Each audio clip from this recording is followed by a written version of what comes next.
buenas tardes. Mi nombre es Daniel Eduardo Indaburu. Soy cirujano vascular de Colombia. Me formé en la Pontificia Universidad Javeriana en Bogotá, Colombia, como médico y cirujano. Hice cirugía cardíaca y cirugía vascular periférica en la Universidad de Navarra en Pamplona, España. Hice mi entrenamiento en láser endovascular y escleroterapia con espuma ecoguiada en Bain Care Specialties en Chicago, Estados Unidos. Hice un curso de ecodoppler en la Universidad de Buenos Aires, en Buenos Aires, Argentina. Un diplomado en terapia linfática y vendaje multicapa en la Universidad Autónoma de Bucaramanga, en Bogotá, Colombia. Y soy expresidente de la Asociación Colombiana de Cirugía Vascular y Angiología y miembro honorario del Fórum Venoso Mexicano. El tema que vamos a tratar hoy es qué son las varices y sus complicaciones. Las varices vienen del latín varix, que significa nudos, y son venas que forman nudos, a menudo grandes y alargadas, y se reconocen bien porque son superficiales, están debajo de la piel. Entonces son dilataciones y tortuosidades venosas mayores de 3 milímetros, ese valor es muy importante, en venas superficiales de los miembros inferiores. Hay un término muy común que se utiliza que son venas varices. En realidad no se debe utilizar ese término. Las varices en sí mismas son venas, no hay arterias ni linfáticos varicosos. Es de la traducción del inglés de varicose vein y por eso se traduce como venas varices, pero no se debe utilizar este término como tal. Ya al decir solamente varices, ya nos estamos refiriendo a las venas. ¿Por qué se producen las varices entonces? Hay varias teorías. Se cree que es por una debilidad de las válvulas o una debilidad de la pared venosa o de ambas, factores químicos. En realidad no se sabe qué fue primero, si el huevo o la gallina, en este caso si es la pared de la vena o la insuficiencia valvular.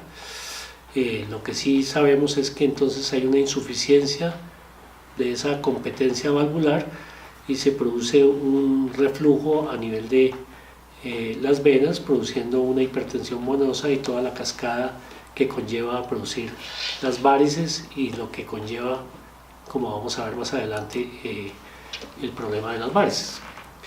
Hay varios factores predisponentes. La edad, a medida que va pasando el tiempo, es más frecuente en mayores de 40 años. Entonces se va incrementando progresivamente con la edad y es 4 veces más frecuente en mujeres que en hombres. Otro factor predisponente muy importante es el embarazo.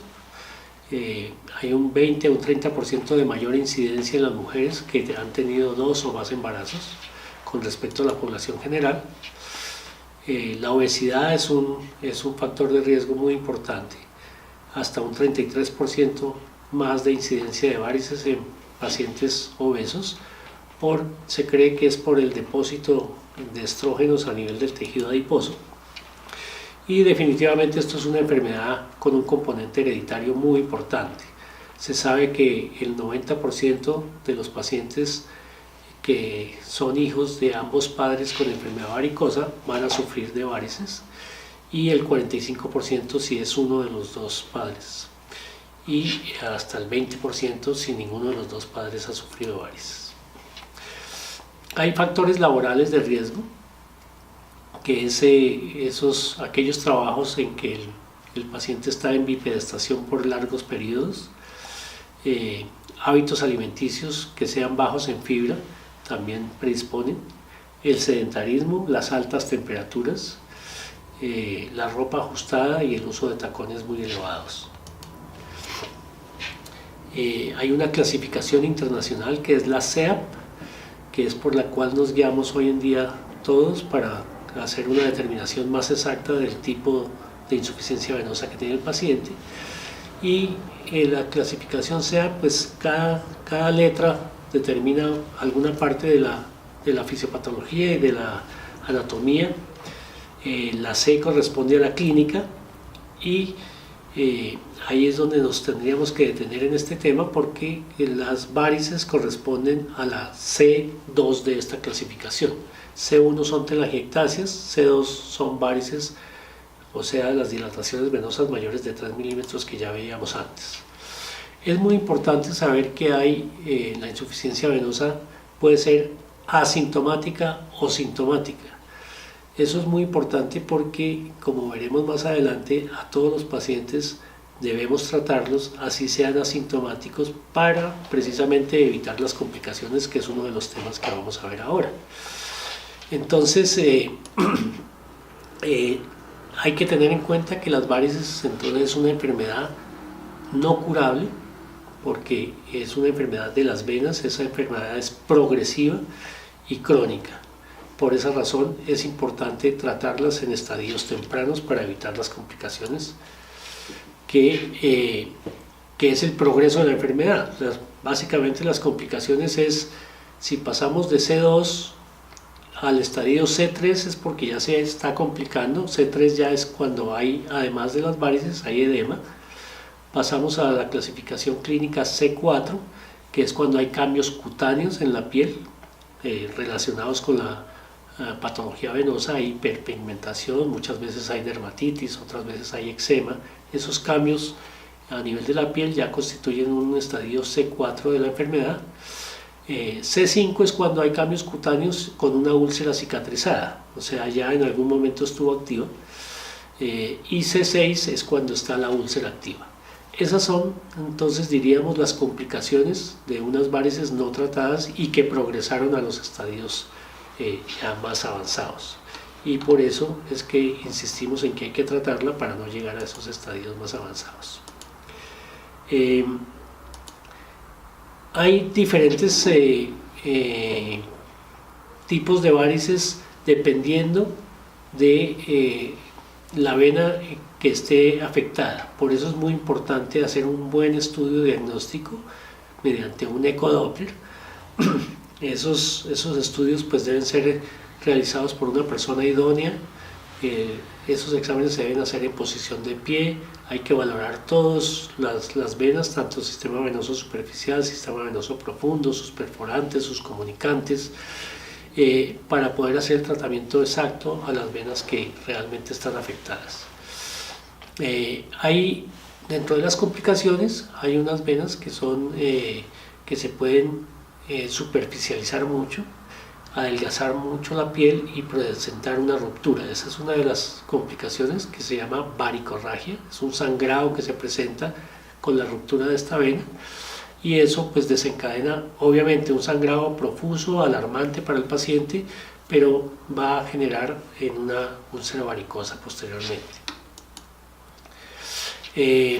Esos cambios cutáneos que decíamos que se presentan en C4, C5 y C6 generalmente están acompañados con un eczema y una dermatitis, hacen que el paciente presente un rascado importante, y muchas veces las úlceras se presentan es por autolesión del paciente con rascado, que generalmente es en las noches en que el paciente no es consciente que se está haciendo una herida a nivel de las piernas.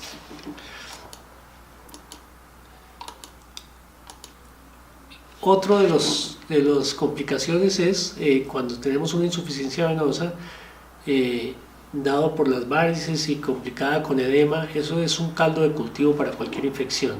Entonces, cualquier mínima herida o fisura a nivel de las piernas, por ahí entra una infección, y son pacientes que presentan infecciones a repetición, tipo erisipela, tipo celulitis, incluso contaminados con hongos, como es el pie de atleta.